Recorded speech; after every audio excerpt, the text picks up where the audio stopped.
If you've shopped for a new car recently, you may have noticed that prices have gotten really high. In 2023, we've reached a point where the average price for a new car has reached over $48,000. But there are still some really good, less expensive options out there too. And they even come in the form of an all-wheel drive hybrid crossover. So speaking of small hybrid crossovers, behind me is our brand new 2023 Toyota Corolla Cross hybrid that we just bought for the Consumer Reports auto test program.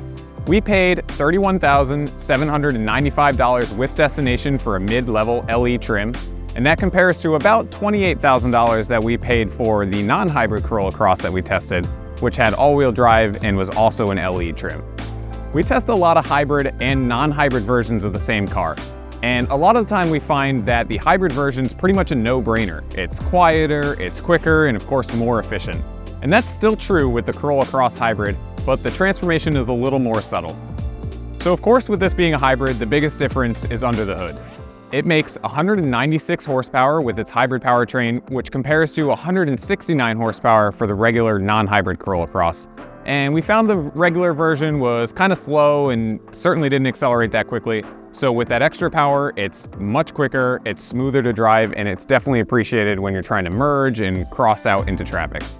Typically, the hybrid versions of these cars are a lot quieter than the gas-only counterpart that they're based on, and the Corolla Cross Hybrid is a little quieter, but it essentially uses the same 2-liter engine that's in the non-hybrid version, which is pretty noisy.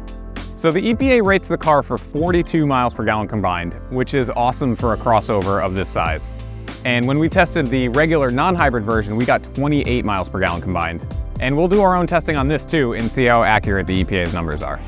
So it's not really the most exciting car or most engaging car to drive, but cars like this that are light and relatively small tend to do pretty well around our handling circuit, and more importantly, we'll see how it does through our avoidance maneuver test.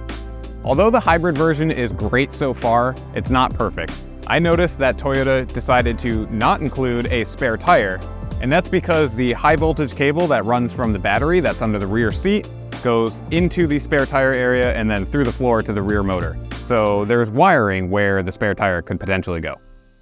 At this price, you're getting a fairly basic interior, but that being said, everything is put together fairly well and you get Toyota's latest and greatest technology.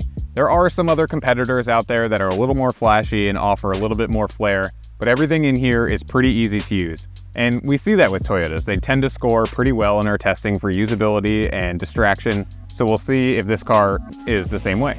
It's a little bit tight in here. I'm 6'1", and with the seat where I would have it, I'm actually pretty comfortable, but I think my rear seat passengers would want a little bit more legroom. Now, that being said, this is a crossover. It is an SUV type of body style, so you do get a lot more interior room than something like a, regular Corolla sedan. So you have that hatch, you can fold the seats down, and you get a lot more cargo room. The Corolla Cross Hybrid might not be the most exciting car to drive or the flashiest vehicle you can get, but when the new average car price is over $48,000, it goes to show that you don't have to spend nearly that much to get a car that drives well, has a long list of standard safety features, and as Toyota has proven, is probably going to be fairly reliable. We're finishing putting the break-in miles on the car now, and like every car we test here at Consumer Reports, we'll put it through our full test program, which includes braking, avoidance maneuver, and usability, and many other things. So check back with us soon for the full results.